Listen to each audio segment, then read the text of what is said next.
எல்லாம் உனக்காக.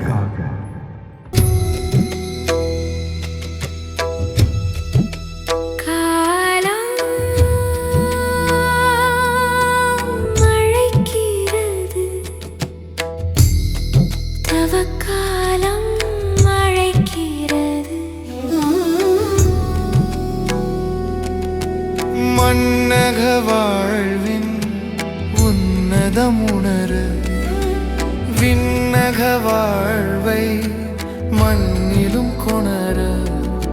மன்னக வாழ்வின் உன்னதமுணரு விண்ணக வாழ்வை மண்ணிலும் கொணர. மண்ணாயிருக்கும் நாம் மண்ணுக்கு திரும்பும்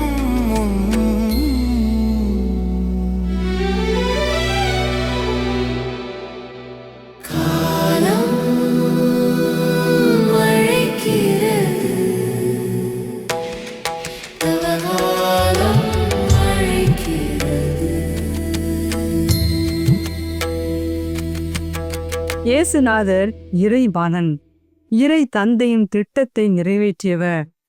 அவருடைய பணிக்காலம் மிக குறுகியது. அவருடைய காலத்தில் அவருடைய வல்லமையையும் புதுமையையும் பெற்ற சிலர் அவருக்கு ஆதரவாளர்களாக தீர்ந்தனர். இயேசு தன்னுடைய வாழ்க்கையில் 3 ஆண்டு பணி காலத்தில் அவர் 72 சீடர்களை தமக்கு ஆதரவாளர்களாக ஏற்படுத்தினாரா என்பது கேள்விக்குறி. ஆனால் அந்த 72 சீடர்களும் குறுகிய காலத்தில் அவருடைய நற்செய்தியை எடுத்துரைத்தார்கள். ஆனால் அந்த 72 சீடர்களையும் விட தனக்கென்று 12 சீடர்களை ஏற்படுத்தி கொண்டார். அவர்களுடைய பலவீனத்தை அவர் உதாசீனப்படுத்தாமல் அவர்களுடைய நல்ல மதிப்பீடுகளை இந்த உலகிற்கு சாட்சியமாக்க அவர்களையும் அவர் ஆதரவாளர்களாக தேர்ந்தெடுத்து கொண்டார்.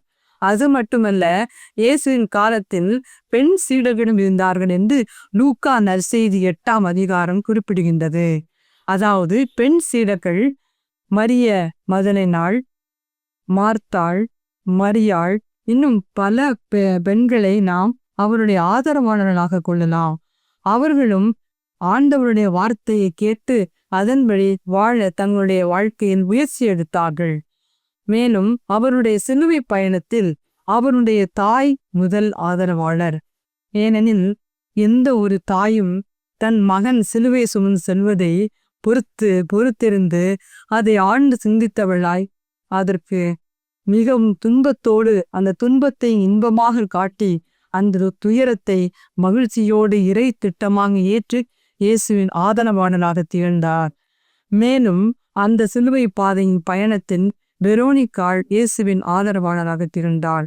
அந்த வெரோனிக்காள் துணிவுடன் சென்று இயேசுவினுடைய முகம் இரத்த வியர்வையில் அவ்வாறு உருகி காய்ந்து கொண்டிருந்த பொழுது அந்த முகத்தை துடைக்க விரைந்து சென்று இயேசுவின் ஆதரவாளராக தன்னுடைய செயலினால் அவர் துணிவுடன் வீரமிகுந்த பெண்ணாக இயேசுவின் ஆதரவாளராக திகழ்ந்தார். மேலும் அவருடைய சிலுவை பாதை பயணத்தில் எருசலேம் மகளிர் அவருடைய சிலுவையின் பாதையை கண்டு துவளாமல் அவருக்கு ஆறுதலாக அவர் செய்த நன்மைகளையெல்லாம் நினைத்து அவருக்கு இந்த பாடுகள் தேவைதானா என்று அவருடைய உணர்வுகளில் பகிர்ந்து அழும் பொழுதும், அம்மா உங்களுக்காக அழுங்கள், எனக்காக அழ வேண்டாம் என்று ஆறுதல் கூறி அந்த பெண்கள் அவனுடைய கண்ணீரை அவருக்கு ஆதரவாக்கி இயேசுவினுடைய ஆதரவாளர்களாக திகழ்ந்தனர்.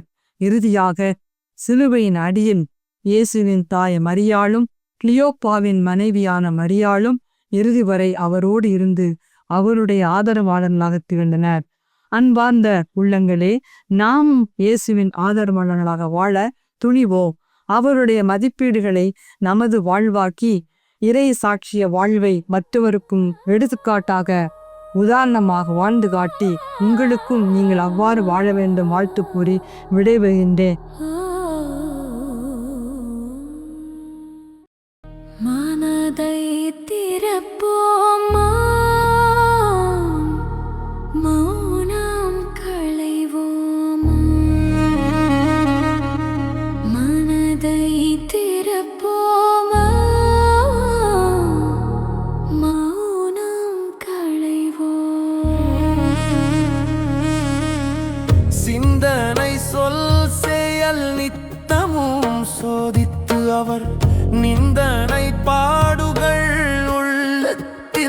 தியானித்து இறையோடும் பிறரோடும் ஒப்புரவாகிட திரும்பி வருவோமா திரும்பி வருவோமா திரும்பி வருவோம் நாம் திரும்பி வருவோம்